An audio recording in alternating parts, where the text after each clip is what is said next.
Yo, and hello, and welcome to the 122nd episode of GameSpeak Podcast. New episodes go up for free every Wednesday in audio format on iTunes, Stitcher, Google Play, Spotify, and all of your favorite podcast directories. And in video format on YouTube, so you can see us in stunning HD. This show is two childhood BFFs bringing you all things video games. You can find us online at createforsanity.com, where you can listen to episodes, subscribe for behind-the-scenes news, read rad articles, and buy sick t-shirts from our shop. Also, be sure to join the community in the Facebook group at facebook.com/groups/GameSpeak Podcast to hang and talk games with other nerds like us. I'm one of your hosts, JAMAL Al-Jafra, alongside Brent Bubble Bass. Yes. Have I done that one? I think you have, yeah. Oh, let's change that real quick. Brent Bibbidi Boppity Bass. Okay, that's better. That's brand new. I don't think you've done that one, yeah. Brand new, that's dude. Fresh off the assembly line. Yeah, there. right off the dome, dude. But What's up, man? How's the world? It's been worldly. You know, it's been like one of those places where it's just like, you know, it's a world. It's a world. It's very worldly. No, I'm trying to think. Did I see any movies? Anything interesting? Still been watching Evangelion. I didn't watch any of those animes I should have watched. That's okay. I got caught up on that. I started watching this show called Cold Case. Cold Case Files? Cold Case Files. That's what the it was. one where she like goes. Have you seen? There's one of those episodes where she goes to Huntsville, Texas, dude. No, that's Cold Justice. Oh, I'm sorry. I'm thinking of Cold Justice. Excuse me. Yeah, Cold Justice. I have watched that one where they go to Huntsville and it's like I've watched Cold Case Files too, though. That's where it's similar, right? That's where cold cases have files. They dig them up. They dig them up, or actually, it's just them talking about cases that went cold for a long time, but then they got solved at some point. I watched a documentary that kind of pissed me off earlier.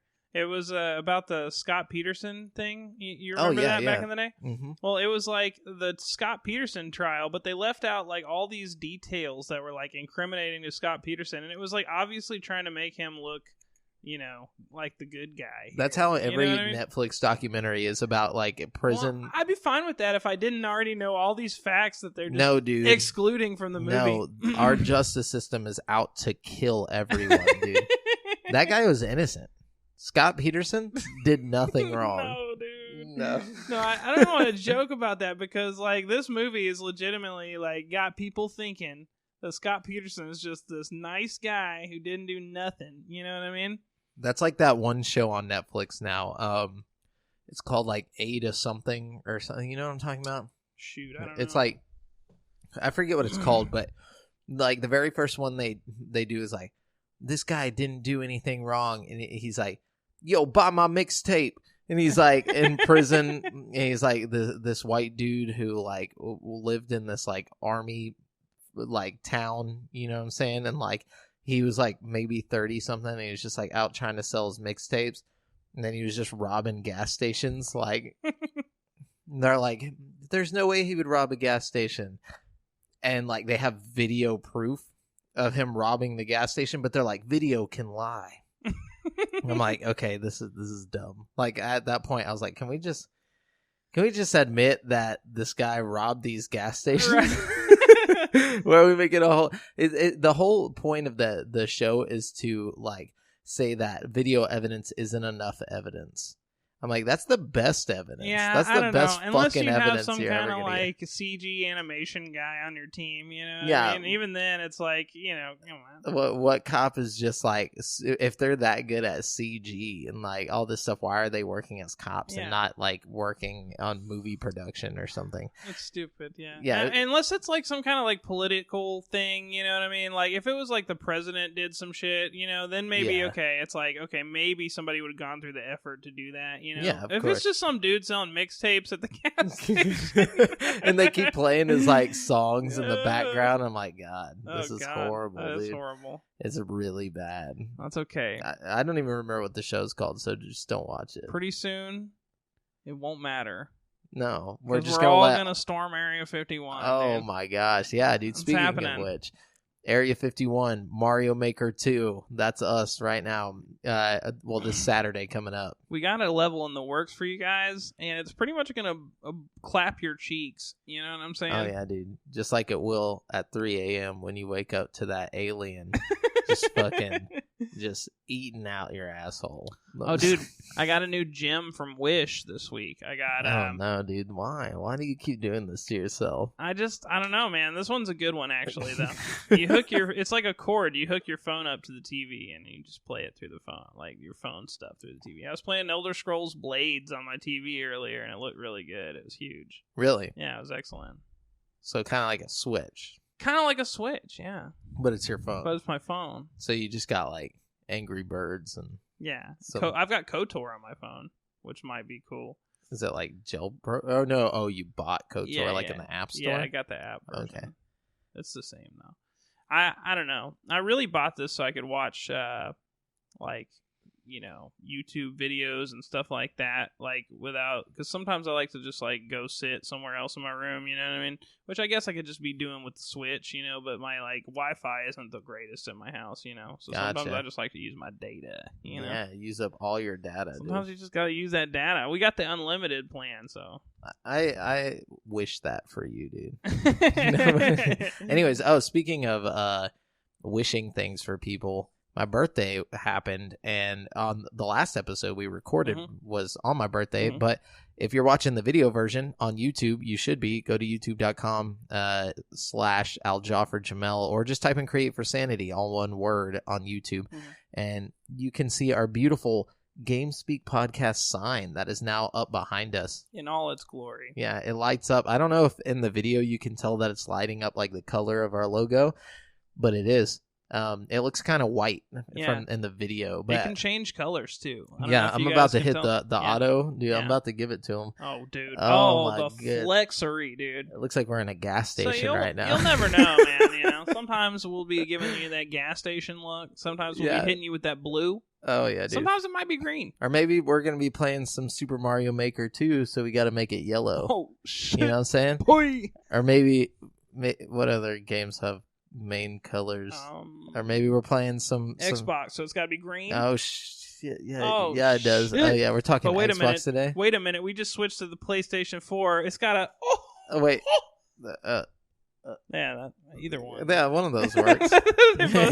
And there's the Switch right there. We got the red. God. But anyways, yeah, for all those audio listeners, you're missing out. Yeah, you're just probably really confused right now. Yeah, just go to YouTube. Yeah. Anyways, so did you do anything besides Wish, dude? Let's see. I've been getting a lot of stuff set up for that cruise I'm going on. I went today to get birth certificates, and it's always good to have those. Yeah, good to have. And we're getting Audra fixed up with a renewed driver's license and all that stuff. So, we haven't done much, but You watch anything good? You see any movies? Not really. I've been playing a lot of video games, which we will definitely get into. Yeah, for sure. Okay, let's jump into that then. Not into what we're playing, but to the video game news. So, just so you guys know, we're using video game articles and gaming news articles from around the web. We don't claim any of the like written article as our own, just like our, opinions on it.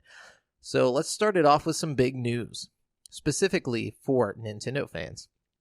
Nintendo unveiled a new revision of its Switch hybrid game console on Wednesday, the Nintendo Switch Lite, which, everybody's been hearing about this for a while, but a smaller version of the system that's focused on the platform's portable side.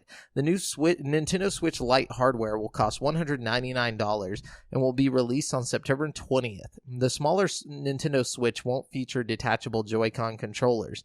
Instead, the new Switch is a compact, all-in-one piece of hardware that makes the Switch feel more like a Game Boy or Nintendo DS. The system also does not connect to a television for big screen play. It's purely a handheld gaming device. The system features a smaller 5.5-inch 720p screen, weighs less than the original Switch hardware, approximately 0.61 pounds, and comes in 3 colors, yellow, gray, and turquoise. The Nintendo Switch Lite also boasts longer-lasting battery life, ranging from 3 to 7 hours of play. The Nintendo Switch Lite device can play all games in the Nintendo Switch library that support handheld mode. Nintendo says, noting that, quote, some games will have restrictions. The Switch Lite doesn't offer HD rumble support or the IR camera included in Joy-Cons for the original Nintendo Switch. The Switch Lite will support external Joy-Con controllers, so I guess you could play multiplayer on this 5.5. Well, you'd need them for certain games like Mario Party and stuff like that. You know what I mean? There's some games you have to have like a detached Joy-Con for, you know? Exactly. But that's going to be weird, especially since like you can't plug it to the big screen. Yeah, you're going to all be crowded around that tiny little screen. An even smaller screen than what's already on the Switch. Yeah. But also, it'll work with the Switch Pro controller and the Pokeball Plus, and has built-in gyro controls. It also supports Wi-Fi, Bluetooth, and NFC, according to a hands-on report from The Verge. The Switch Lite's packaging looks brighter, and so does its colors. Gray, yellow, and turquoise models will arrive September 20th when Nintendo's Zelda Link's Awakening remake hits. A limited edition Pokemon-themed design with pencil-like etchings on an off-white case will be timed to launch with Pokemon Sword and Shield, but it won't come with the game. Stupid. Missed opportunity. So, I don't know. It depends on the kind of game you want to play with this, I think, and like what you want out of your Switch. You know what I mean? If it's worth it, you know what I mean? And just buy a Switch. It's like $50 more to get a normal ass Switch. My thing about this is that it's no longer a Switch. Yeah, it doesn't not switch. Switching. Yeah, you should be named something different for sure. Like they're fucking the don't switch. like their little like thing that they do. Their little iconic noise that they make every time they show off a Switch game is like, you know, the little snap. Yeah. Like that doesn't mean anything for the Switch Lite. There should at least be like an AV cable you can like run to your TV. You know what I mean? That like hooks it in. You know what I mean? Yeah. It also doesn't have the little stand on the back either. Really? I don't know, yeah, man. so you'll have to buy like a separate stand. This is going to be better for like the single player games. Like if you want to buy your Switch and play like The Witcher or Skyrim or something, this will be perfect. But I don't know. I don't see this being like the ideal way to switch it up. You know what I mean? I see this being more for like little kids, like that. You don't want to buy them like a proper Switch, and you don't want them hogging up the TV, so you just buy them this. It's kind of like a 3DS. Or if you're that kind of person that's only going to play Pokemon on your Switch, you know what I mean? Like, and you just want to get a Switch just to play that one game. You know what I mean? Because I don't want to play Pokemon on the big screen too. Yeah, I'd love to switch it up. I do play most of my Pokemon on the big. Like when I played Pokemon Let's Go Pikachu, I ended up playing it on the big screen. You know what's odd about the Switch? I find myself most of the time What's is like that? If a game is like a big console quality game, I like to play it in handheld mode. But if it's like a game that would typically be a handheld type game, or like a port of like an NES game or something, I prefer to play it on the big screen for some reason. Makes sense. I don't know kind of why. like the novelty of it. Yeah, it's like because I can kind of thing. Yeah. You know what I mean? I don't know. It feels different. It feels crazy. It does. But yeah, so that's what's happening. What you got over there? Okay. Unlike some past games in the series, Gears 5 does not include any depictions of smoking. Part of a move Rod Ferguson, head of Gears studio The Coalition, said is to avoid glamorizing the addictive and deadly habit. In a series of tweets, Ferguson said he has been against depictions of smoking in Gears from the beginning. He pointed out that the concept art for the character Dizzy from Gears 2 was shown with a cigarette, but in the final game, the character doesn't smoke. That's because Ferguson stepped in and stopped it. Some Gears of War games have featured depictions of smoking, but Gears 4 had no smoking, and Gears 5 will not either. Ferguson said as long as he's in control of the Gears series, smoking will never return. Thank God. Right, what will we ever do? The Gears of War series, blah, blah, he goes on, but he just talks about it and how he says he doesn't want to be the moral police, but this is near and dear to his heart and this and that. My thing is, dude, if you're going to be chainsawing people in half, like literally, like come on. Another thing, you know? Nobody asked. Who? This is one of those memes where it's like nobody, and then it's like we're not doing it yet. Yeah, we don't support smoking. No, and then not only that, the only people that would be influenced by that would be kids, and the game's rated M, therefore kids shouldn't be playing it anyway. Yeah. 2, they're like no kids today are like Gears of War. You know, they're on Fortnite. They don't give a fuck about your game. Yeah. I'm just gonna be real. No one gives a fuck about Gears of War. Only the people that really care about Gears of War, and even them they're like, okay, I'll see what this is. You know what this new one's gonna be like. Yeah, I feel like if you want to send a message, don't not include it. Include it, but include it in a way that's not glamorous. You know what I'm saying? Yeah. Like have the main character like die from smoking or something. Like what if that happened? End, you know what I mean? Like right at the end, he's like, I have terminal lung cancer. Dude, that's from what all I'm the saying. Smoking. And it's like the one enemy you can't beat in the game. You know what I mean? See, the one enemy you can't chainsaw. Would that not drive home the point a little better than like just leaving it out altogether? You know what I mean? And plus, your game would be on every top 10 list of like weird endings or whatever. You know, yeah, like totally. It would actually be a lot like Red Dead 2, where you get the TB, the tuberculosis. Oh yeah, that's true. You know, I don't know. It would be different for sure. What if you had to get like a trach in like the last part of like the game? You're just like, yeah, I'm gonna fuck you out. And like they have to use precision chainsaws to give you the tracheotomy. Oh fuck, dude! Like right there. Just oh my god, he's dead. He's dead. We killed him. That didn't work. Anyways.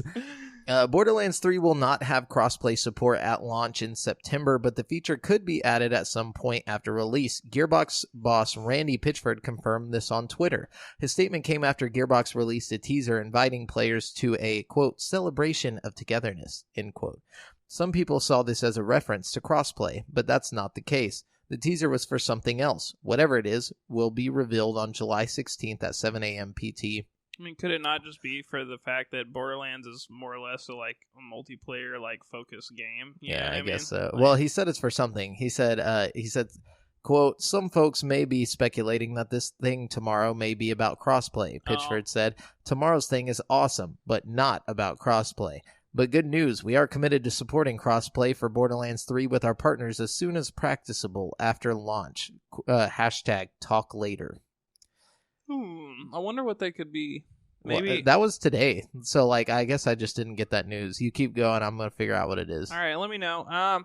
Created by Supermassive Games, The Dark Pictures is a new horror anthology or adventure anthology series that serves as a spiritual successor to 2015's Until Dawn. Hosted by the enigmatic curator, an omnipresent and unnerving narrator who consistently hints at the inevitably grim circumstances of each tale. Your choice will decide the fate of each story's key players. The first episode of the series is called Man of Medan and focuses on a group of 20-somethings who find themselves trapped on the high seas with a crew of pirates on board a haunted ship. The original Until Dawn was a notable success due to its way of reworking the most tired horror film tropes and cliches into a choice-driven narrative that felt all your own. Whereas the previous game felt more like a self-aware Wes Craven-style take on a slasher subgenre, The Dark Pictures feels more in line with horror anthologies like Creepshow or Tales from the Crypt. These separate episodes are standalone in nature, yet are tangentially... Sorry, I'm bad with that word. Related. Tangentially. Intangentially. There we go. There's no N. It's just tangentially. Oh. Tangentially. Tangentially. Are tangentially related in some way thanks to the ever-curious curator. However, there's one significant change compared to Supermassive's previous game. In addition to the traditional solo story, you can now experience the plot with a friend, online, or in a movie night mode that allows for local play with 2 to 5 players. In Man of Medan's prologue, which is set in World War II, you and a friend take control of 2 GIs on shore leave in the South Pacific. What follows is a grim encounter, blah, blah, blah, but it goes on to talk about how, let's see, I'm skipping forward a little here. It says, according to the dev, including co-op play in their follow-up to Until Dawn felt like a natural evolution of their approach to the adventure genre. We already wanted a wide co-op element, but certainly, after seeing the way people played Until Dawn in their groups as couch play, we would feel kind of stupid not to support it, said Samuels.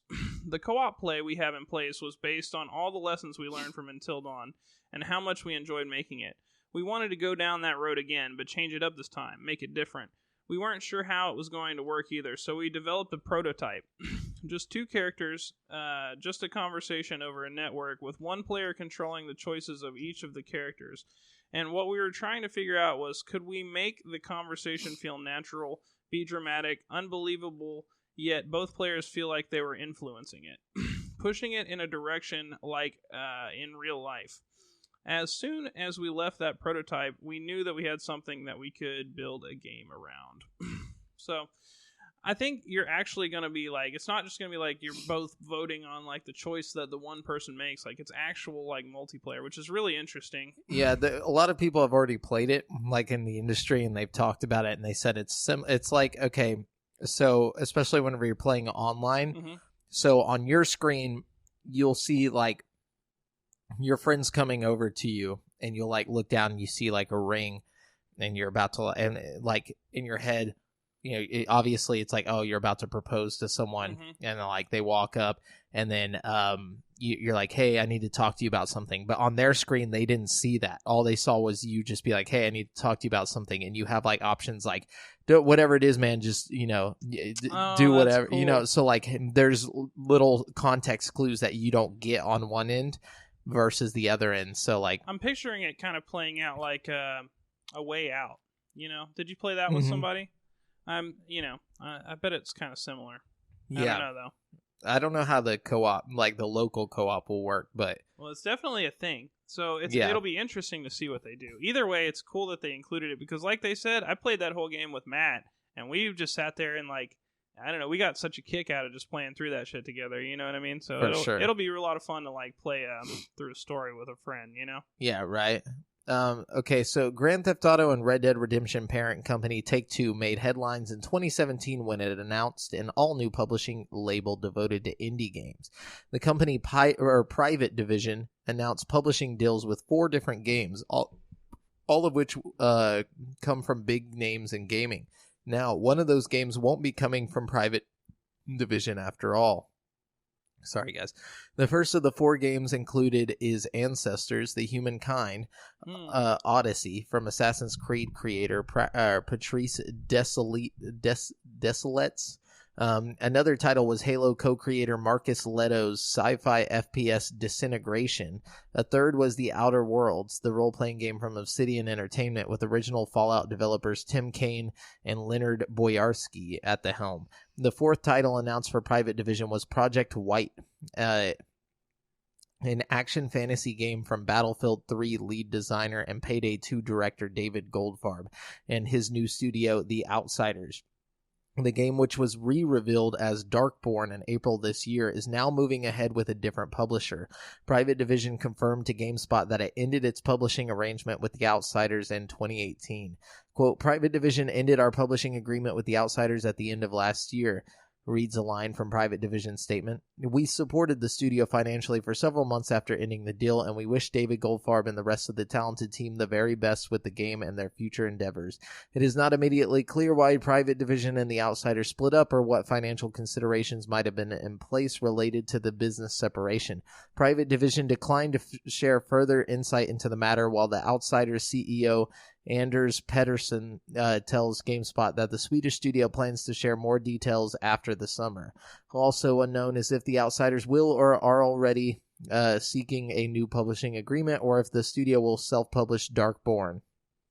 But yeah. So it's just The Outsiders game that's lost not coming through, yeah. Interesting. Maybe it's just because all these other games have so much more steam than that. You know what I mean? That's what I'm thinking, is maybe it just wasn't, panning out into what they were hoping for. Yeah. That kind of sucks if they just dropped them like that. They did, though. They got the big money. They can just drop people. Let's see. Red Candle Games has released a statement in regards to the current status of its latest game, Devotion. The Taiwanese developer pulled its first-person horror title from Steam following the discovery of a controversial in-game art asset. Unfortunately, Red Candle Games' latest news on Devotion isn't particularly promising, and it seems like the game isn't coming back to Steam anytime soon. While mediation is still in progress, Red Candle's co-founders have reached a unanimous decision to not re-release Devotion in the near term, including but not limited to obtaining profit from sales, revision, IP authorization, etc., to prevent unnecessary misconception. Red Candle wrote in its statement, which is linked below, If in the future the public will be willing to view this rationally and allow us the opportunity to rebuild trust with our players, Red Candle would reconsider re-releasing Devotion. That's because they live in 1984 over there in China. I know. Why can't we just get it released to the Americans, who don't give a shit? Because well, that's the thing, is they don't want us to think badly of their president, they don't want us to think that people over there think badly of their president. People over here think badly of their president. Like, who cares? You know what I mean? Like, wait, first of all, I don't give a shit, dude. I don't care if there's like a 15-minute video of the president just like slapping some woman in the face at the beginning of the movie or a game or whatever. I don't care. I don't give a shit about Chinese politics at all. You know what I mean? Like, even a little bit. Yeah, but they need to look great, dude. I guess so. Or Taiwanese, sorry. See, I don't even know what fucking state or what place we're talking about right now. It's a Taiwanese studio, but I believe it's the Chinese, that are up in arms about this. Yeah, because, remember, they all, attacked the game on Steam. Right, it was because they said so-and-so looked like Winnie the Pooh or something like that. Yeah, there was a meme going around in their country about the president looking like Winnie the Pooh, and it got banned and all this shit, and so they hid it in the game. One of the meanwhile, we're clapping cheeks at Area 51 ski over here. It's about to get real in Area 51. But yeah, so hold on, here we go. Where's it at? Ubisoft has once again partnered with actor Joseph Gordon-Levitt's Hit Record studio for a unique promotion around user-generated content, this time for Watch Dogs Legion. As part of the collaboration, Ubisoft is looking to the community to create music for the open-world game. Hit Record is asking the community to create 10 songs for Watch Dogs Legion, which will play in the game on radio stations and generally throughout the game's setting in London. As with other Hit Record projects, the songs are likely to be made collaboratively. That is, someone could write a bass line, another person could come up with the guitar parts, someone else might lay down the drum beat. Other people can work together on lyrics and overall levels of polish. These are just a few examples. The possibilities, as you can imagine, are vast. In all cases, Hit Record will pay $2,000 per song, which will be split among the people who contributed to it. And they'll also have their names put into the game's credits. People whose work is not selected for Watch Dogs Legion receive no payment. Hit Record will review all final Watch Dogs Legion musical pieces, and at that time, it will also ensure each artist is properly accounted for. After that, Hit Record will make a decision about how much money each contributor should receive for their part in creating the song. This information will be posted to Hit Record's public site for everyone to see as part of what's called the payment proposal. There is then a 2-week period when people in the community can comment on the payment proposal, and then Hit Record will make its final decision. The first round of payments will go out for creators in January 2020. That's pretty cool. There was a time when I probably would have been all over that, Yeah, same. I'd love to make $5 off of a sweet bass line, dude. Dude, fuck making $5 though. The whole thing that would be cool would be having your song in a game, immortalized forever. You know what I mean? In the credits. Imagine jumping in some car in Watch Dogs, and then suddenly your fucking song just comes on, and that would be sick, dude. Your own voice just starts singing to you. You know what I mean? Dude. That would be tight. That'd be dope. What you got? Oh man, I got so much, bro.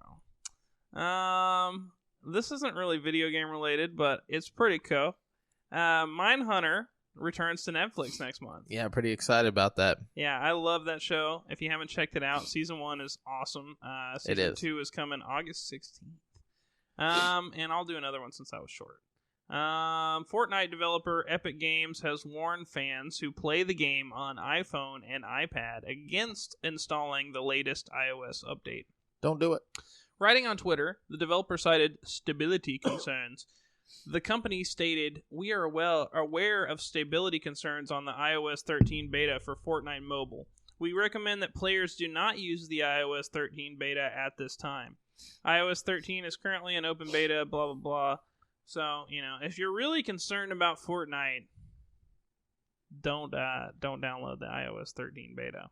Yeah, don't do it.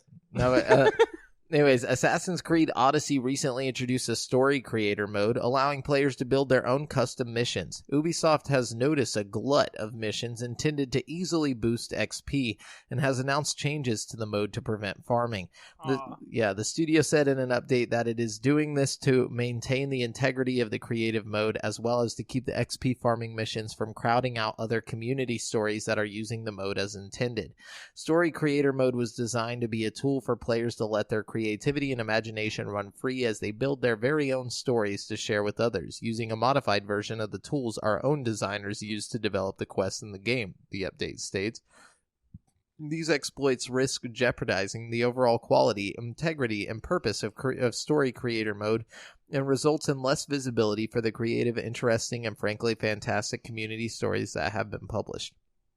The post details several steps it will be implementing going forward to reduce the instances of these XP farming quests. Those include filtering XP farming quests from its automatic recommendation system, hiding any stories that are reported for exploits, sanctioning those who misuse the tool, and updating the terms of use to reflect these changes. It also says it will be implementing further solutions in the future with other title updates. While some of these changes do clearly connect with improving visibility for non-farming quests, banning the quests altogether isn't necessarily needed for that goal. It's worth noting that Assassin's Creed Odyssey's steep experience ramp was one common point of criticism among reviews, including in our... this is all GameSpot talking. But anyways, yeah, so... That's the thing. I feel like they should just let people fucking use it how they want to use it. You know what I mean? I get it. Like, it kind of might be bogging down and not, like, you know, getting the ideal experience that you guys envisioned out of it. You know what I mean? But does the XP translate to the actual game or something? I don't know. I didn't even know this mode existed, actually. I'm going to have to go try that. That sounds pretty fucking cool. I can only imagine the cool storylines people come up with. You know what I mean? I think the reason why they're stopping it is it says right here, the in-game shop also offers a permanent XP boost item as a real money purchase. And that's exactly why. They want you to spend real money. Like, hey, this isn't what we wanted. We don't want you guys to actually play this game. Yeah, that's some BS. That is some BS. You should have thought about that before you just gave away the fucking dev kit. That's exactly what it is. They're pushing the microtransactions here. Yep. What you got? Sad one here. Little tear. Psychonauts 2 will not release in 2019 as planned. Developer Double Fine, which was recently acquired by Microsoft, has announced that the adventure game is shifting to 2020. The news was announced in a post to Fig, the crowdfunding website where the game raised $3.9 million in funding back in 2016.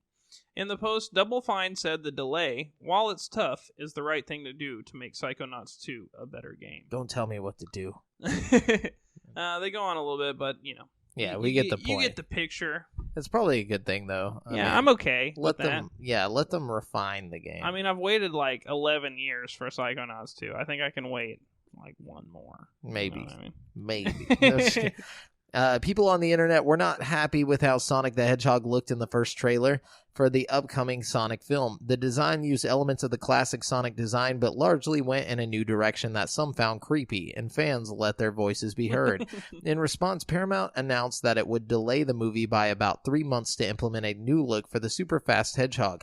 The company has yet to show the new design, but producer Tim Miller from Deadpool has seen it, and he thinks it's great. Quote, I think fans will be pleased. I think he's wrong. But shouldn't be hard. Just make him look like fucking Sonic. You know what I mean? I don't think it'd be too hard. I don't think that's going to happen. But Miller also spoke about how... Do you think they're going to make him like some other anthropomorphic weird fucking... It's only you don't think they're just going to make him like a traditional Sonic? Like, no. I think... you think it's going to be worse, really? I'm willing to bet money that it's going to be worse. Or dude, if he doesn't come out looking like straight up just like normal ass Sonic the Hedgehog, there's going to be the most insane backlash. People aren't going to be ass clapping at Area 51, dude. They're going to be at the fucking studios. Oh, God. Like, there's going to be some seriously pissed off people if that happens. Oh, yeah, dude. Yeah, he's just like an actual hedgehog. Just live action. Like, we really like what we saw in the Disney Lion King like live action film. But it says Miller also spoke about how it all went down on the day they revealed Sonic's design to the world, and it was swiftly criticized. Quote, look, I was with the fans, and so was Jeff Fowler, the movie's director. When the shit hit the fan, I went over there and said, the most important thing to do, man, is say I fucked up. Miller said, quote, he'd already sent a tweet out an hour before I got there. He's a good man. It was exactly the right way to handle that. The fans have a voice in this too. There's a right way to listen. Yeah. They're going to be real disappointed with how this does in the box office, I think. Oh, dude, that movie, just fixing the art design isn't going to help how horrible that movie looks. Like, I think even if it had come out and everybody was like, oh, yeah, that looks great, I think it still would flop. Like, big time. Absolutely, like, dude. This movie's gonna flop, like, hard as fuck. Dude. It looks so bad. Like, there wasn't a single funny thing that happens in the trailer. Not a single, a charming or endearing thing that happens in the trailer. Who's it for? That's what I want to know. Who is this movie for? I don't know, man. The Sonic the Hedgehog fans who don't give a shit about stories at all, like, because it's Sonic the Hedgehog. Gotta go ass. Look at what you got. Oh god. Okay. There have been numerous reports over the past few months that Nintendo has been working on new iterations of the Switch console, including the handheld-focused model that would turn out to be the newly announced Switch Lite. That's not all. It looks like the standard Switch will be getting a more low-key update that will see some of its internal components replaced, though the exact impact of this move remains to be seen. As reported by The Verge, Nintendo has filed a Class 2 permission change request with the Federal Communications Commission to make changes to the existing Switch. According to the filing, the company is swapping the console's system-on-chip NAND memory type and CPU board. The filing doesn't go into more specifics than that, so it's unclear if these changes will have a notable impact on the system's performance. The model number is not changing, which may speak to the level of change we're seeing here. That said, these types of under-the-hood updates are not uncommon for game system manufacturers. That's weird. Yeah. So it's interesting. I wonder if that's going to be the Switch Pro. I don't know. Like that they were rumoring for next year. I think whatever it ends up being, it'll probably just be a lot like how they did the V2 of the PlayStation VR. That was basically the same thing with like the cord a little different. You know what I mean? Yeah. I don't know. Nothing too much. Hopefully, this is just me hoping.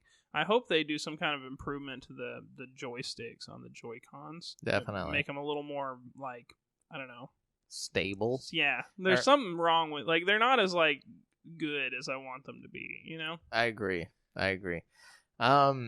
New video game consoles are coming. Microsoft's Project Scarlet platform is scheduled for release in holiday 2020, while Sony's next-generation PlayStation system is rumored to release around that same time as well. Both Scarlet and the PS5 will have disk drives, and retailer GameStop is pleased about that, following some ongoing turmoil related to the all-digital Xbox One S model. The retailer's chief customer officer, Franklin Hamlin, told GameSpot that both Microsoft and Sony are, quote-unquote, keenly aware that people want to have the option to play a disc if they want. Digital game sales and the popularity and prevalence of digital services like streaming and subscription programs are growing year over year. But at the end of the day, giving people the option to play physical media is important, Hamlin says. Not only that, but unlike TV, movies, and music industries that have all adopted a digital-first approach, the file sizes for games are generally much larger, and they're growing all the time as games become more and more content-rich and graphically impressive. As such, discs will continue to be important for some portion of the gaming audience for a long time to come, according to... No, they won't. Quote, I think both Microsoft and Sony are keenly aware that the consumer needs that optionality, he said. We're very much a believer in helping our customers sell them a physical game when they want it. Hamlin went on to say that people still enjoy buying physical games because they enjoy owning something tangible when they pay $60 or more. It's much like a collectible. They like the collectability and trophy on the shelf, Hamlin said. That tangibility is something that's extremely important for the right game experience. Not giving the customers the privilege of having that is something I think both Sony and Microsoft are aware would be a foolish thing to do. Microsoft experimented with an all-digital Xbox model with the Xbox One S all-digital edition that was released in May. The console has no disc drive, so it doesn't seem to be the most attractive product for a retailer like GameSpot that relies on physical media. Unlike Walmart, Best Buy, and Target, GameStop does not sell the system. Hamlin told GameSpot that GameStop continues to have conversations with Microsoft about offering the system, but those talks haven't amounted to anything yet. Quote, we're absolutely excited about it, but we're not presently selling it. Microsoft is a wonderful partner, and we're in conversations about how that could be a possibility, he said. It's not immediately clear what's holding things up, and Hamlin said he wouldn't comment on conversations between GameStop and Microsoft that are currently ongoing.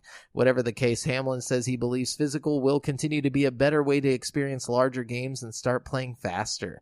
For the larger, more immersive games, I think a physical experience is going to be a better get-your-game-in-quicker experience, he said, even on increasing bandwidth speeds. I don't think that's why the customer doesn't want to throw away that optionality. It's not like movies where blah, blah, blah, blah, blah. He goes on and on, just clawing at the fucking ground around this fucking grave that he's being sucked into.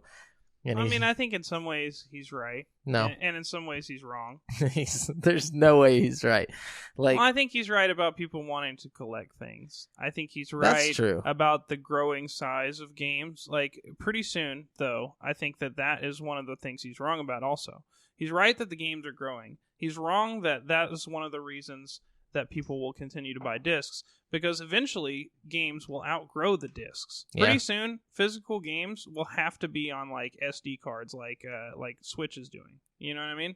I mean, that's just how I see it. I think there's faster, it's more reliable, it's less likely to scratch or break, and it holds a lot more memory. I mean, you can get and it's a lot cheaper to make on there now. That's what I'm saying. You know, I don't know. It just, to me, I feel like that's the direction that physical games are going. You know? Yeah, and I mean, I just think like they're trying, or he's trying to hold on to something instead of changing. Like, it's like, just find some other way to do your shit. Turn GameStop into fucking Netflix. Do whatever you have to fucking do. That's actually a great idea. I think if you were to make some kind of GameFly type thing that was like more geared towards the digital aspect of things, you know what I mean? It's like, right now he just sounds like a fucking like someone who's been stabbed in the gut and they know they're dying. and you know they're dying and they know they're dying, but they're trying to convince you otherwise. I think that video game rentals are going to make a big comeback pretty soon. And companies like Stadia are going to capitalize on that. Where you could like rent a game for 7 days for $7 or something. Yeah, I could see that with digital streaming. And with the streaming particularly, I think is where it's going to come in. Because that'll be their way of like cutting you off. You know, you don't have it downloaded. So the only way you have to play it is through their like service.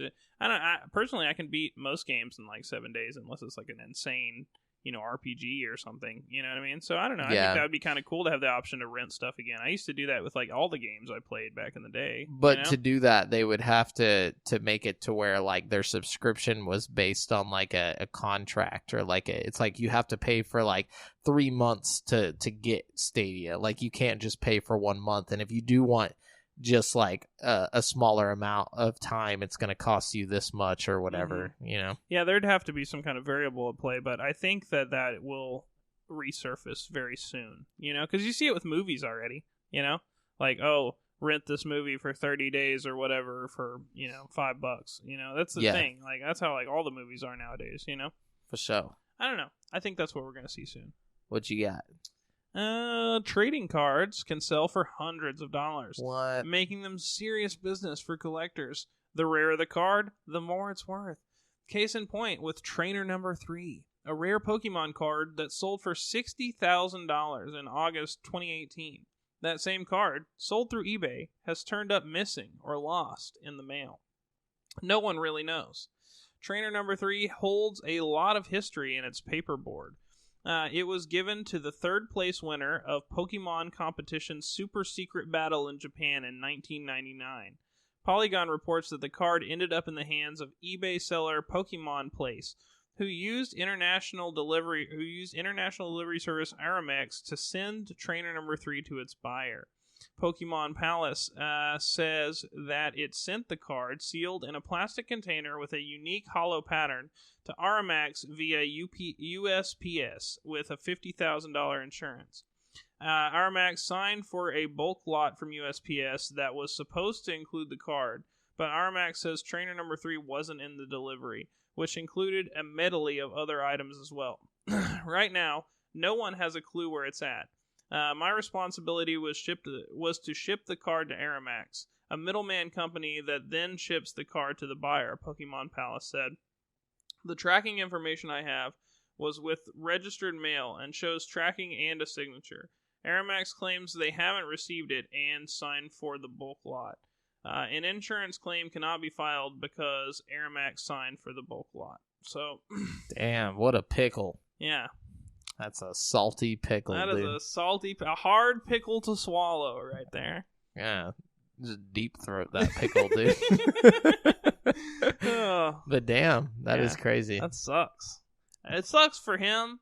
It sucks for the person who bought the card. It just sucks in general. Yeah, all around. All around. One thing I noticed that I have to bring up. Remember that trainer card with Misty and her tits are out and she's like bathing in a Starmie? How could I forget? Yeah. So whenever you turn on Pokemon Go now, like on the phone, like if you look in the background, there's like a silhouette of her. Like it's that. Really? Yeah, I don't know if anybody's noticed that. That's kind of a cool little throwback. Yeah, it's like Misty's like 10-year-old titties. Like that was controversial back in the day, bro.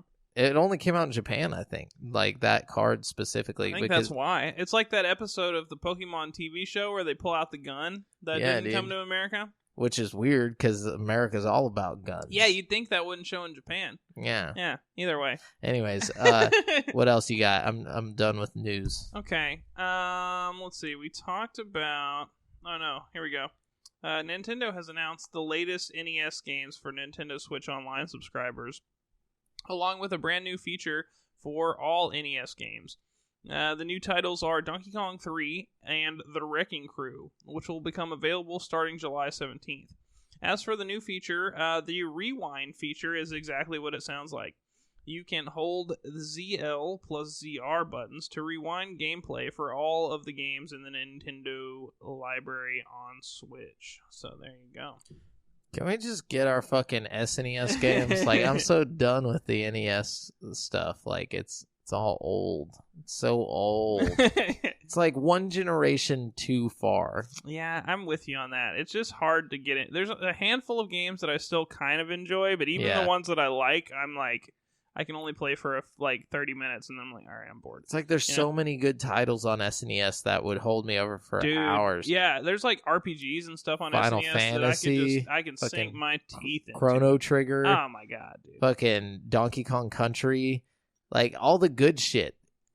I hope they do it soon. Star Fox. Anyways, F-Zero. Let's see. I'm not even going to go into this one, but it's the No Man's Sky developer, and basically he's got a message for all the people out there who are dropping these games that are flopping. He's like, look, don't go out there trying to, like, buddy up with all the people. Just shut your fucking mouth and don't say anything. Work on the game for, like, a year, and then drop a big update. And he's saying... He's like, trust me, from experience. He's like, look, I dropped a shitty game. I know what to do here. He's basically calls out like Bethesda and stuff. He's like, look, y'all just drop the update later. It's not going to make a difference. You know, you sitting here trying to pander to these people who aren't going to be happy no matter what you do. You know what I mean? So I don't know. It's pretty good advice, but it's a long article. So we'll just jump past that one. Let's see. Okay, this is interesting. Final Fantasy 14 Online's new expansion, Shadowbringers, is out now, and it's pretty great. If you're thinking about getting into the MMO right now, also enjoy pizza, and live in Australia, Square Enix has rolled out a pretty unique offer.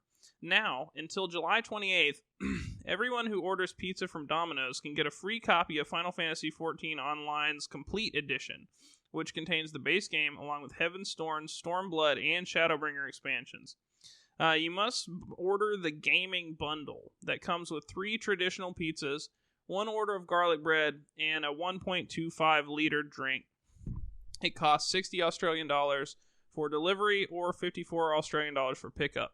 The complete edition is yours through a download code for PC. This offer is only available for the PC version of Final Fantasy XIV Online, not the PlayStation 4 edition. Also, remember that you need to add the following codes to your order to receive a free copy of Final Fantasy XIV Online Complete Edition with your Pi order. For pickup, it's 239495, and for delivery, it's 741327. Additionally, Square Enix created a special PS4 Pro with a snazzy Final Fantasy design and matching DualShock controller. Those who ordered the Pizza Gaming Bundle from Domino's and enter a code will be entered into a raffle to win the system and a digital copy of the Complete Edition for PS4. So there you go. Pretty cool little promo if you live in Australia. Let's see. The band Avenged Sevenfold have been friends of Call of Duty Black Ops developer Treyarch for a long time now. And the partnership continues with Black Ops 4 Avenged Sevenfold singer M. Shadows will be a playable character in an upcoming content release for Black Ops 4 Battle Royale mode Blackout. Actor Danny Trejo is also presumably a playable character in the new update. Wow. Yeah. Wow. What is this, 2006? Totally. Come here with a fireplace. Okay. It's the summer of deals, but Is only it? one store's discounts actually benefit a great cause. Humble Bundle. The digital store is known for offering bundles of games from indie titles to AAA blockbusters for incredibly low prices in a pay-what-you-want model intended to benefit various charities and help support developers. If you like getting games at a bargain and feeling like you've done some good for the world at the same time, then you might want to check out the Humble Bundle's latest bundle, which is actually the return of its indie PlayStation bundle that initially launched earlier this year. The bundle is back with $239 worth of PS4 games and only $1 required to unlock the first round of games. It's available for 2 more weeks, ending July 23rd. Pitch in $1 or more, and you'll get Grim Fandango Remastered, The Bard's Tale, and Inner Space. The second round of games is unlocked by beating the current average bundle payment, currently $9, and includes Layers of Fear, Wasteland 2 Director's Cut, The Talos Principle, and Broken Age. Finally, if you pitch in 15 or more, you'll get the whole shebang, adding Kill Floor 2 and Shadow Warrior 2 to your bundle. Bonus soundtracks for some of the games are also included at no cost. Cool. So there you go. Get Nice. your charity on.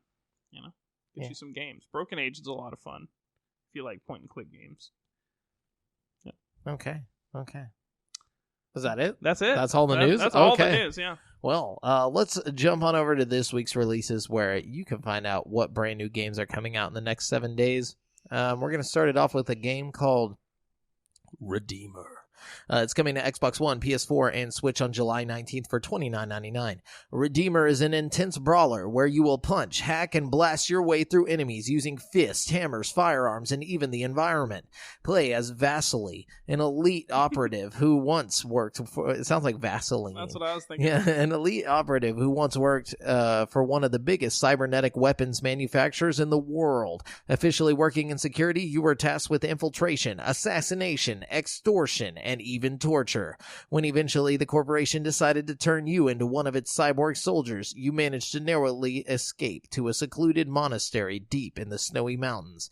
For 20 years, you tried to find peace and harmony amongst your fellow monks, but you are still too haunted by your murderous past to find either.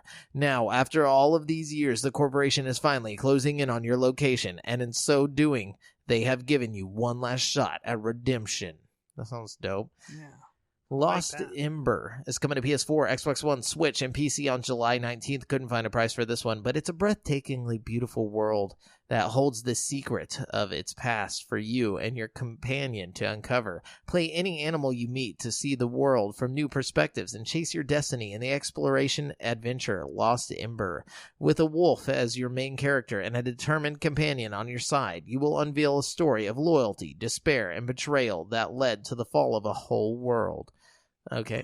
Play any animal you meet. That sounds kind of cool. It's like maybe you could get in a bird and fly around, or dig underground as a gopher or something. I don't know. I don't know how deep they get with it, but that seems like it's a cool concept. It's like the anthropomorphic version of Watch Dogs Legion. Yes.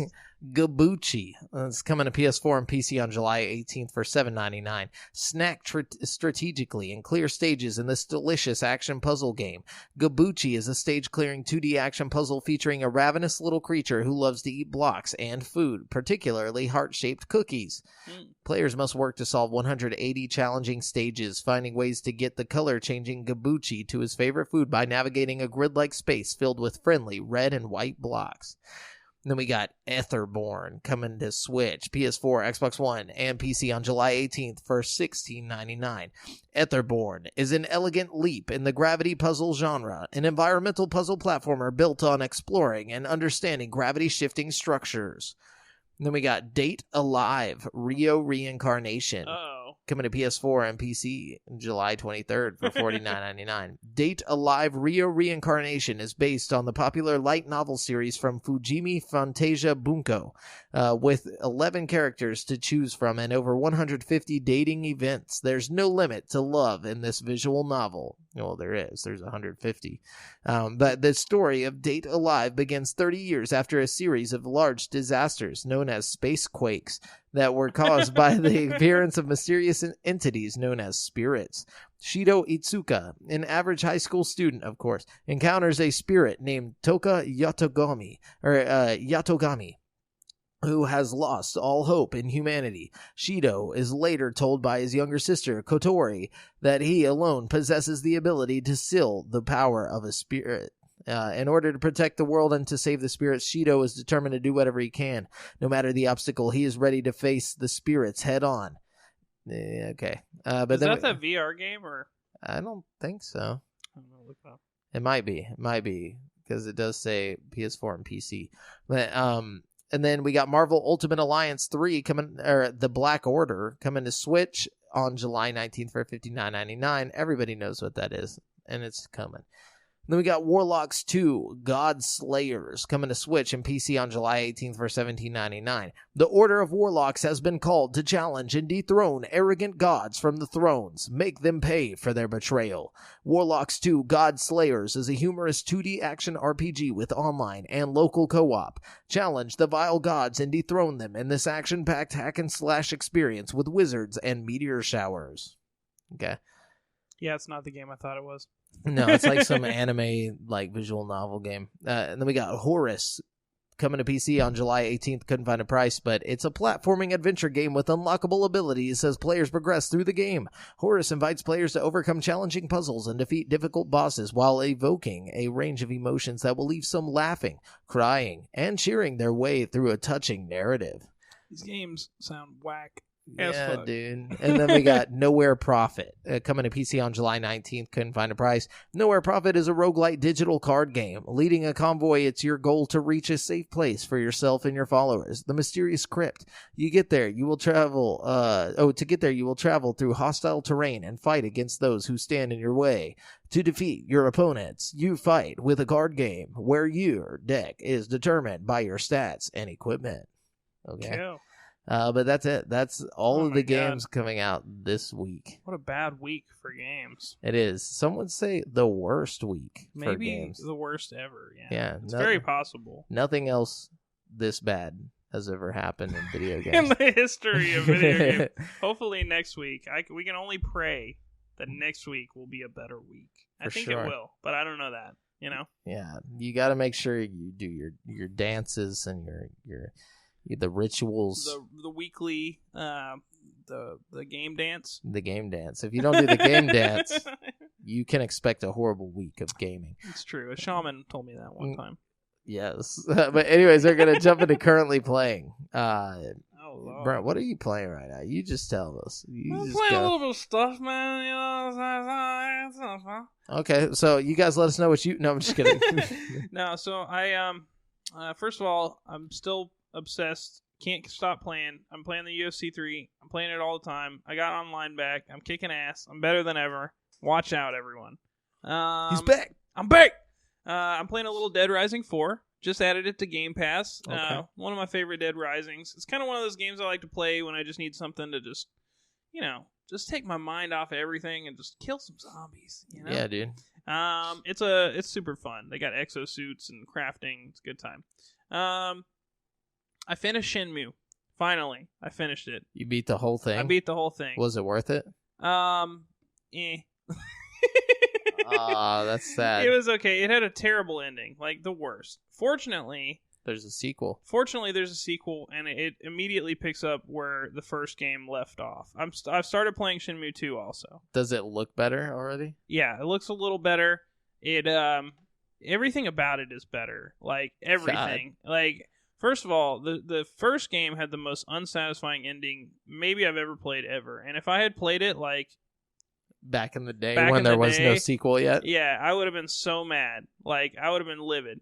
The forklift thing at the end of Shenmue almost ruined the whole game for me. It was horrible. Like horrible. But I powered through it, and now I'm in Shenmue 2, and Shenmue 2 is like just so much better. Just so much better of a game. Like first of all, the story is more interesting. It's like from the jump. The UI is better. The conversation is better. Like when you click on a conversation, if there's more than one conversation option, it'll bring up like a dialogue tree, and you can like, choose, rather and, than just let it happen. Yeah, and like all the people on the street don't give you like the same response all the time. Like sometimes you'll meet one and they'll be like, "Go away," and then sometimes you'll meet one and they'll be like, "Oh, follow me, I'll take you there." And they'll like walk you all the way to wherever you're supposed to go or whatever. Oh, that's helpful. Yeah, so helpful. And so like, it makes it feel less stupid when you're just walking from person to person, like asking, the same question over and over again. I'm kind of busy right now. How about you come back later? The gambling has a function in this one. Like you can actually gamble and earn money from it. Nice. In this one, you can sell your little figurines. And like make They're money. Not just collectibles. Yeah, and also you have all your figurines from the first game. How? It knows your save data from the first game once you've completed it. What technology is this? I know. No, I'm just kidding. And also, you start off the game with all your money you earned from the job in the last game. Oh, so nice. I was like, it was all worth it. I was like, it was all worth it. And then less than a minute into the game, you lose all your money. You get all your money stolen. God, that's fucked up. I was instantly like satisfied and heartbroken all at the same time. But overall, Shenmue 2 is significantly better than the first one. I definitely think we should do a Let's Play at some point. I'm down for that. It's a good time. A little update. But yeah, I gotta say, it's really good. And the map is way bigger. Like, it makes the first game kind of just feel like a tech demo, almost. You know what I mean? Is it like a different city? Yeah, you're in China. Okay. You finally make it to China. That's how the game starts. Nice. Okay. Yeah. And you know how like the first game you're like beating everybody up trying to get tickets to China and shit? Yeah. You finally get to China. That's how the second It's like one real life trying to go on vacation. Yeah. So, we left Inu-san at home. Hope she's okay. And what about Fuku-san? Fuku-san fuku'd off, into the distance. Good, dude. It's just me now. Surprised he didn't crash your plane on accident. I'm just living that homeless life in China. Actually, like, I don't think the game, like, it's really easy to win the little gambling games because they're like, most of them are like Plinko, you know what I mean? Yeah. Where you drop the little chip or the marble and it falls through the thing. But if you like figure it out like exactly, you can like cheat the game and just win over and over again. So I have like hundreds of dollars right now. Hell yeah, dude. So I'm kind of balling, so it's all good. That's what's up. Yeah, what have you been playing, man? So I tried to play a little bit more of Outer Worlds, and then I got really good at landing on planets and stuff like that. I figured that out. So I did a lot of stuff on one planet, and I was like, okay, I'm feeling pretty confident. And then as I was leaving, I died. And then so I was like, God damn it. But I figured out it's like Majora's Mask, in the way that like whatever you do before you die, it stays done. You just got to go back to the area to continue where you left off or whatever. Oh, good. Yeah. So what about if you're in the a time loop resets? Does it? I don't know. I honestly don't know about that part. Because I started flying to this one planet and I was like, whoa, this place is crazy. And I started going down into it and there's like this light. And so I was like, okay, I'm going to keep going further and further into this planet. Did you do this yet? So I'm just like going further and further into it. I'm like, whoa, maybe I'm going to find something cool. And then I got ate by a giant anglerfish. What? Yeah. Are you serious? Yeah, and I was like, fuck this game. Fuck it. Fuck this game, dude. Like, just giant anglerfish in space. That's living awesome. in this planet, in the middle of this hollowed out planet. Dude, that's kind of fucking sick, dude. It was pretty sick. It was cool, but it made me want to put it down. And then I've been playing a lot of Super Mario Maker 2, which Couch Bro Up this upcoming Saturday, Area 51, ass clap, talking everything you've ever wanted from this like raid on Area 51. It's going to be there. The whole point of our level is that you're trying to break into Area 51 cooperatively. Yeah, and we're not even done with it yet. Yeah. This is going to be maybe the best Mario level ever made. Probably. Probably not. Most likely not, but it's gonna be a level though, and we're gonna give you guys the code, and then we want people to go play it. We want to see how many people can break out of Area 51 with their alien. Break in, break out. Yeah, it's hard stuff. It's gonna be tough. TM. But anyways, yeah, that's what I've been playing. Yeah, I like that. Yeah, so let's let us know what you guys have been playing in the Facebook group at facebook.com/group/GameSpeak podcast, or leave it as a comment here on YouTube if you're watching us there. But anyways, let's jump into the topic of the show, dude. Oh man, I've been waiting on this topic. Let's get meaty for a while now. Topic of the show is our top 10 PSP games. Once again, these are our top 10, our favorite PSP games, not the top 10 of all time. This is just what we think. So what you got, Brent? Let's start it off. Let's start off with number 10. I'm about to just break you guys with the greatest PSP games ever made. You probably will, because I didn't have as much time with my PSP as I did with my DS. DS was my thing. So this is Brent's thing here. This right here was maybe my favorite console ever made. Wow, I love the PSP. I had more fun with the PSP than I think any other handheld console. I fucking loved it. And I love the little UMD movies and stuff. I loved everything about it. That was cool. So that being said, my number 10 is probably one that's not on most people's list, but I really liked it. Metal Gear Acid 2. I feel like that would be on a lot of people's list. I don't know, man. It got panned whenever it came out. The first one did. The second one, I think, was a little better received. But, they're fun games. I think a lot of people just didn't like the changes to the formula. It plays like a tactics game. It's like XCOM or something. But it's so fun, you know?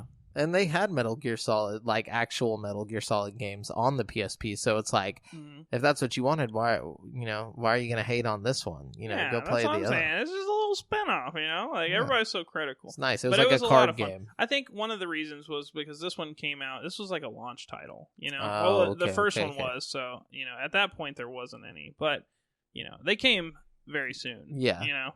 I remember that. Number 10 for me is Tony Hawk's Underground 2 Remakes, which was Tony Hawk Underground, which was dope at the time, and have it portable. Tony Hawk Underground 2, nonetheless. Yeah, Underground 2, and it came with 4 extra levels and like a bunch of shit. It's on my list too. It's way further up, but that's my shit, dude. I love that game. It was a dope game. Had a great soundtrack, and Underground was cool because it let you get off your skateboard. Yeah, and stuff, it was like the Grand Theft Auto of Tony Hawk. Yeah, and you could drive cars in it too. I forgot about that. Yeah, holy shit. That was really horrible. It was terrible. It was like you just turn a corner. But it was also awesome. Yeah, very awesome. It was the last good Tony Hawk game, in my opinion. Yeah. After that, it just kind of started going downhill. So number 9 for me, moving on to number 9, is going to be another Metal Gear game. Metal Gear Solid Peace Walker. That's on a lot of people's top 10s. I never played it. It's excellent. It's one of the better Metal Gear Solid games, in my opinion. It's got really good it's one of the best looking games on the PSP for sure. The gameplay is really solid. Like, I don't know, it kind of gives like the best of both worlds with Metal Gear Solid. Like, the combat's really fluid, like the newer ones, you know what I mean? But the gameplay is like stealthy and old school feeling, like 3. Kind of. Oh, okay. I don't know. It has like a really 3-4 kind of vibe, Yeah. It's a good game. Awesome. Number 9 for me is Star Wars Battlefront Elite Squadron. Oh, shit. I forgot about this game, dude. This game was dope to me. I don't think it did very well. It was tight. Rogue Squadron, or not Rogue Squadron. There was another one that came out. It was like Star Wars Battlefront Rogue something, or Renegade or something like that. But this was the one that I liked and the one that I played. It was most like the classic console Star Wars Battlefront games. It played a lot like the one for PS2. It really did. Yeah, and I just love playing it. You know, I love playing with the bots, and I was just a kid when I had this. You know, so this was all I needed. You know, I kind of forgot about that game. It was so good. So good, dude. Let's see. So number 8 for me is going to be Soul Calibur Broken Destiny. Soul Calibur Broken Destiny? This game is sick. It was just Soul Calibur. It looked really good, though. Yeah. You know, like all the Soul Calibur games do. But it had Kratos from God of War as a secret character, which I thought was fucking sick. I forgot to put this on my list. But yeah, no, that was a good game. It was. I love Soul Calibur of all sorts. Number 8 for me is Need for Speed Underground Rivals. Did not score as high as I imagined you scored it. Yeah, but that's another one that's up there on mine somewhere. But it was dope. It was dope having like a console quality Need for Speed Underground on the portable. It was so good, man. Like the customizing your cars. To this day, it's probably still my favorite racing game of all time. Yeah. Like I like the soundtrack a lot too. Like all the music was really, really hidden, and like the graphics were just leaps and bounds above like other games in the fucking PSP's arsenal. Like especially racing games. Like you look at like Ridge Racer or something compared to it. You know, it's just like. Though I did like Ridge Racer. Ridge Racer was great. Don't get me wrong, but. It didn't look nearly as good as, you know, Need for Speed. It didn't have the style. Mm-hmm. Yeah. What you got for number 7? Number 7 for me is God of War Chains of Olympus. Good game. This game was excellent. It was like a console quality God of War game. The only downside to it was there was only like 3 big boss fights throughout the game. Yeah. Which is a staple in the Call of Duty game. So, I mean, that's why it got... Not Call of Duty, but God of War. God of War, sorry. That's why it's so low on my list. But still... It's excellent and like super highly regarded by myself. You know what I mean? For sure. Number 7 for me is Medal of Honor Heroes 2. I was a huge Medal of Honor fan even at this time when this came out, and this was just cool to me. I think I even got this on the Wii if I remember right. But my only problem with most first person shooters on the PSP was the lack of the second bumper stick. It didn't have 2 analog sticks. That too. I forgot about that at the time. So most of those games you end up using like your buttons on the right side for like what would be your, you know, your looking up and down and horizontal and all that. And that just was like, oh. Which it sucked, but at the time, like it was like back then you just made do with what you had. You know? Like, and sure. I liked it. I just liked having Medal of Honor. Yeah, I don't know. I got used to it with some of the other games that were shooters, but I never really got used to it. I don't think. No. Let's see. So number 6 for me is Kingdom Hearts: Birth by Sleep. Never played it. So this is the prequel to all of the Kingdom Hearts games. It has 3 playable characters, and each character has their own campaign. So essentially, it's got 3 campaigns built into the game, which is pretty cool. It's a big game, a lot of fun. The only problem with Kingdom Hearts, like offshoot games like this one and Dream Drop Distance and like a few others, is like I feel like the levels kind of feel a little empty. Like, you know, like it's smaller. I mean, it is what it is. It is what it is, and they did a good job for what they were working with. You know what I mean? For sure. Number 6 for me is Marvel Nemesis: Rise of the Imperfects, which that's my number 5. So. Yeah, that's a great game. It's an excellent game, and in my personal opinion, and this is totally not gonna jive with everybody, but I think it was the best on PSP because they came close to the console. You know, they came really, really close to the Xbox version. And it was handheld. You know, I played that game everywhere, dude. Dude, it was so great. And like, just, you didn't need the second, analog stick for this game. It was one of those games that you could just play, and it felt right on the portable, console. And they did a cool little art direction choice with the PSP version. Like they had like all the instead of cutscenes, they did this like cool comic book style thing. You know what I mean? I don't know. It looked really neat. You know? Yeah, and it felt dark, which is what I was looking for at the time, like in a comic book thing, because I love the Punisher, and it was like one of the only games that referenced the Punisher outside of the Punisher game. And there were so many different characters, and all the characters felt unique. Like, the big characters would pick up, like, big cars, and the small characters would move faster, and, like, the ones that could fly would fly, and the ones that could swing on webs Spider-Man would swing on webs, which, you know what I mean? Like, Venom. Yeah, Venom. Yeah, Venom would swing, and I think there might have been, like, Black Cat might have had a grappling hook or something. I don't know. Such a cool game, dude. So it's something that needs to be done again. Dude, I don't know why they never made another one. Oh my god, dude, if they just made the sequel. Well, I think they might have done Rise of the Imperfects too, but I don't know if it did well or not. Yeah, I don't remember. But they need to do another Rise of the Imperfects. Or just reboot it. Just Marvel Nemesis. They don't need to have anything extra, just Marvel Nemesis. That would be the sickest fucking game ever, dude. Hell yeah, and just have them duke out in like big open areas like that again. Oh my god. It's like Dragon Ball Z Xenoverse, but for Marvel games. Yeah, and see, that's the thing. I think the Dragon Ball Xenoverse games are like, it's such a cool concept, but I just don't care very much about Dragon Ball Z. Exactly. You know? So I think it's kind of like a treat for the people who, are into like Marvel instead. For sure. What you got? Number 5 was Marvel Nemesis, yeah. So my number 5 is X-Men Legends 2: Rise of the Apocalypse. This was fun for me because of the co-op, like, and just playing stuff like that. Yeah, isn't that new game coming out in X-Men Marvel Legends? Alliance? No. Yeah, no, it's not. It's basically the same shit. Though, right? Yeah, it's like the same thing. But I like this game way more than I liked Marvel Alliance or Ultimate Alliance.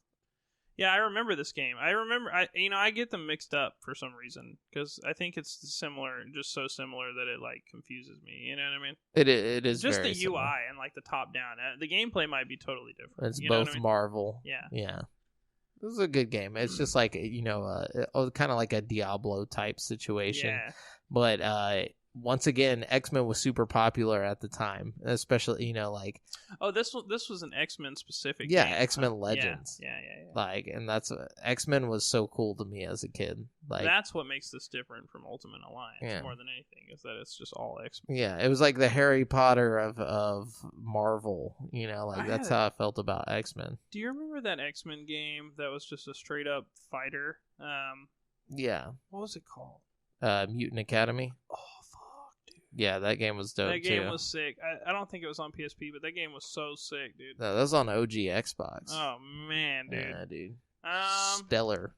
Let's see. So, Number 4 for me is Need for Speed Underground Rivals, which we've talked about. Yeah. But it was A+ game. A++. Yes, sir. Number 4 for me is The Warriors. Just to have the fucking Warriors. That one was on my honorable mentions, and you know what? They did a great job. It was like a perfect port. Perfect port, dude. It was so good. Like, they didn't leave out anything. Really. No, fucking fantastic game, dude. Like, that game on all places that you could play it was a fantastic game. Better than the fucking movie. The Way movie better. was trash. Dude, I don't know. I feel like all of Rockstar's endeavors on the PSP were just fucking awesome. Oh, yeah, you know what absolutely. I mean? What you got for number 3? Number 3 is Tony Hawk's Underground 2 Remakes. Okay.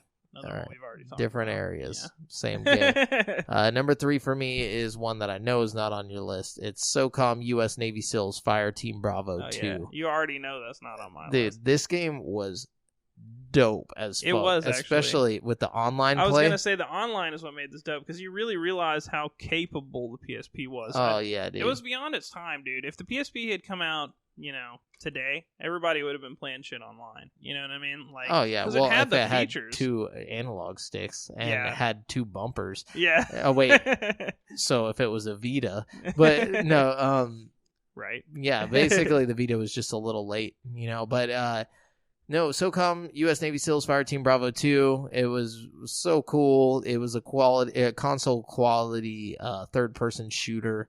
And like the campaign was all right, but it really shined when you took it online. Like just playing it online, and it had audio, like you could like talk to the people that you're playing with a mic. Yeah. Oh yeah, so cool, dude.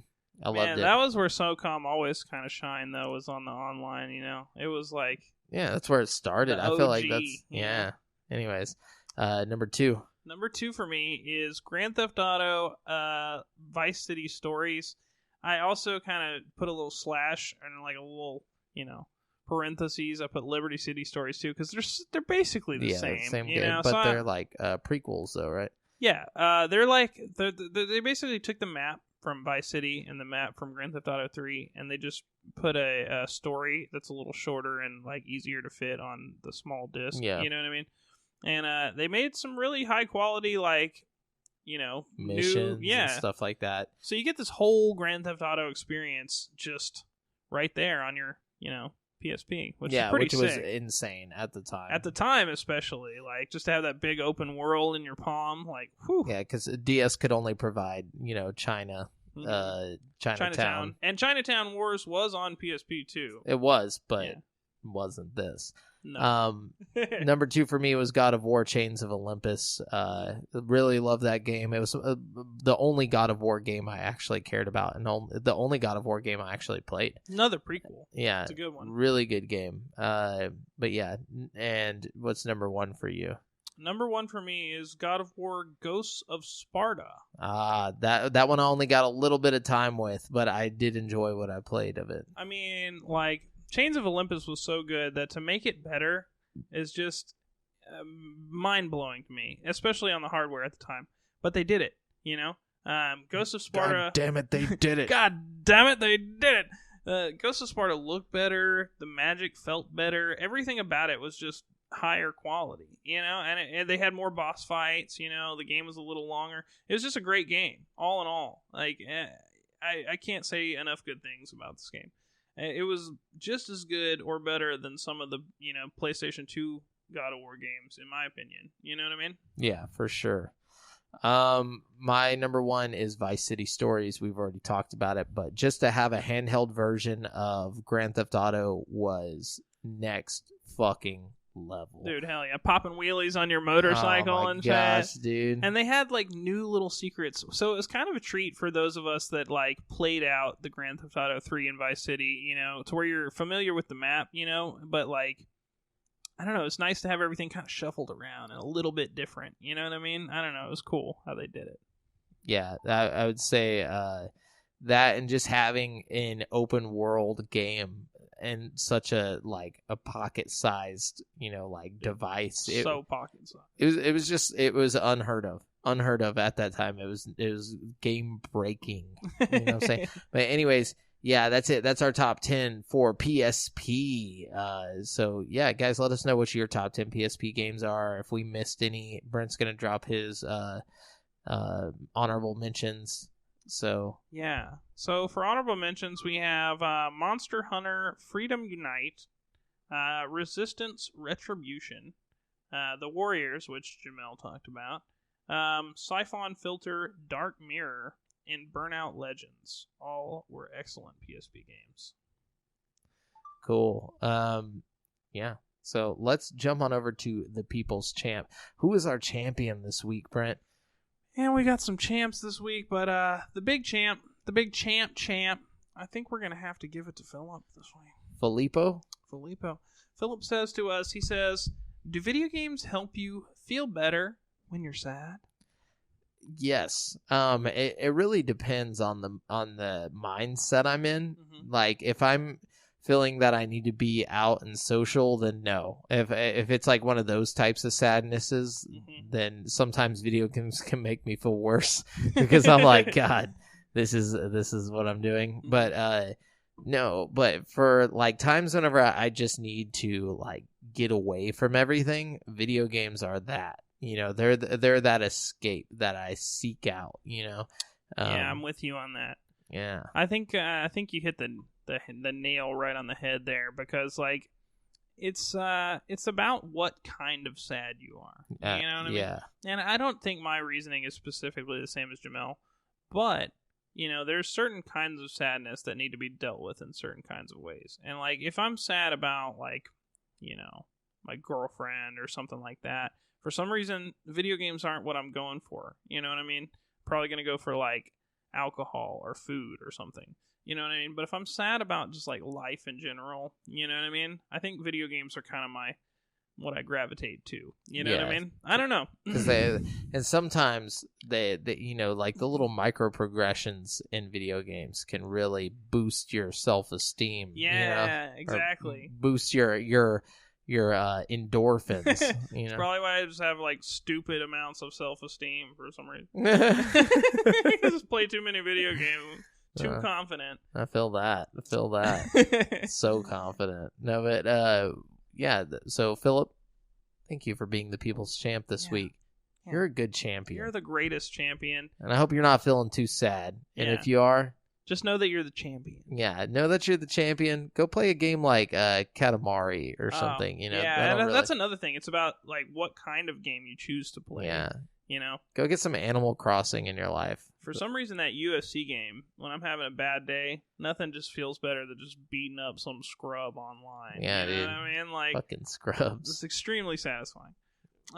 So listener questions. Yeah, we got more listener questions. We got Justin Walker here. What's up, Justin? He says, "Is cloud streaming the future of gaming?" Absolutely. Unfortunately, yes. Yeah. That's the future that I foresee. Yeah, I think all you have to do is look at Netflix, to see where we're going here. Yeah, for sure. But, yeah, I don't have anything. Yeah, it is. Yeah, that's pretty much We also got Josh Pantoja. He asks, what are the SSB characters, or Super Smash Bros. Characters we think that are coming up?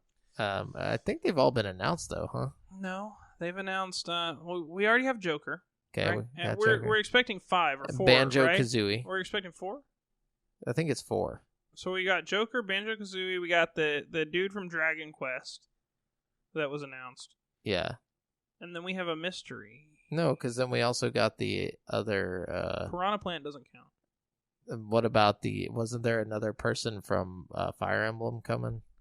I don't think so. I think you're thinking of the Dragon Quest guy. Oh, okay. Well then, who do you think it is? I have a prediction. Okay. I think it's going to be the Devil May Cry guy. Ooh, I think you're right. Dante, But I'm just going to throw it out there that, yeah, you're right. You know what else I think, though? I think that they'll do Dante, right? And that'll close out Character Pack 1 or whatever. And then, like, halfway through the year, or next year, they'll announce Character Pack 2. And it's going to open up with some Resident Evil character. Ooh, that would be cool. You know what I mean? Like Jill Valentine. Yeah, or Chris Redfield or something. Yeah, that would be sick. Or even both of them as like shadow characters. You know what I mean? Yeah, because I mean, if we get the Devil May Cry characters, we'll definitely get a Resident Evil character. And they could play a lot like Snake. You know what I mean? I think you could do that really cool. Yeah, for sure. But yeah, that's it for our listener questions. Thanks, guys, for shouting out your questions into space so we could suck them up like Kirby and spit out our horrible answers. That's how I feel about that. But we're going to wrap up the show with This Week in Gaming History. Oh, snap. That's the time machine. It's just kind of like putting through time and space. So this week in gaming history, we're going back to July 19th, 2001. July 19th, 2001. What console and what type of game is it? So this is an RPG that came out on the PS2 in Japan on this day. So did it ever come to US? It did eventually, yeah. But was it popular RPG? I'd say so, yeah. Was it Final Fantasy? Yeah, but which one? 2001, and it came to PS2. That would be Final Fantasy 10? Yeah, good. Okay. Wow, you're good. Okay. So moving on. Okay, we got one more. July 14th, 2001 for Windows. What kind of game? And you just mean PC, right? It's a PC game. Yeah, it's a PC game. Okay. So. And what kind of game? I can't remember if this is the one that eventually came to N64 or not. But it's a StarCraft? No, it's a platformer usually. Oh, okay. But it might be a 3D platformer depending on what game we're talking about. It's a platformer on PC? Yeah.